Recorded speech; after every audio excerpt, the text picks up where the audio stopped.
কোনো অদৃশ্য শক্তি নয়, জনগণের ভোটে নির্বাচিত সরকারই দেশ পরিচালনা করছে বলে মন্তব্য করেছেন আওয়ামী লীগ সাধারণ সম্পাদক ওবায়দুল কাদের। ধানমন্ডির আওয়ামী লীগ কার্যালয়ে বিএনপি মহাসচিব মির্জা ফখরুলের সাম্প্রতিক বক্তব্যের জবাবে একথা বলেন তিনি।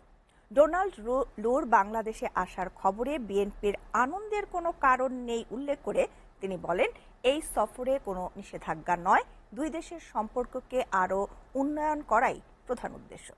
সহকর্মী রিফাত শিশিরের প্রতিবেদন।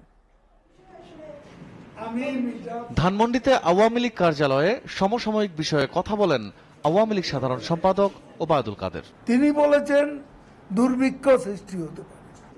এ সময় অদৃশ্য ক্ষমতার মাধ্যমে সরকার দেশ পরিচালনা করছে বিএনপি মহাসচিব মির্জা ফখরুলের এমন মন্তব্যের জবাব দেন তিনি।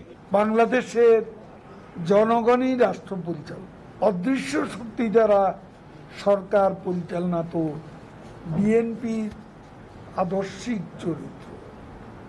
বিএনপির সময় অদৃশ্য অপশক্তি, বিকল্প পাওয়ার সেন্টার, হাওয়া ভবন সরকার পরিচালনা করত। নির্বাচিত এই সরকার সারা বিশ্বে গ্রহণযোগ্যতা পেয়েছে জানিয়ে তিনি বলেন, নির্বাচন কমিশন থেকে ক্ষমতায় আসার গ্যারান্টি পায়নি বলেই মিথ্যাচার করছে বিএনপি। এই দলটি এমন একটা নির্বাচন কমিশন চায় যে নির্বাচন কমিশন বিএনপিকে নির্বাচনে জেতার গ্যারান্টি দেবে।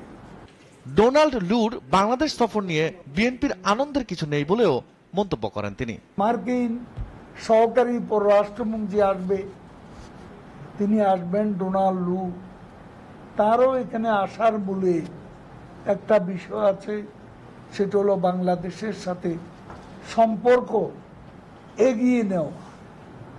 সম্পর্ক এগিয়ে নিয়ে যাওয়ার জন্যই তিনি এখানে আসছেন। জনগণের প্রত্যাখ্যাত দল বিএনপির পক্ষে এদেশের মানুষকে কিছুই দেবার নেই বলেও জানান তিনি। কথামালা চাতুরি ছাড়া,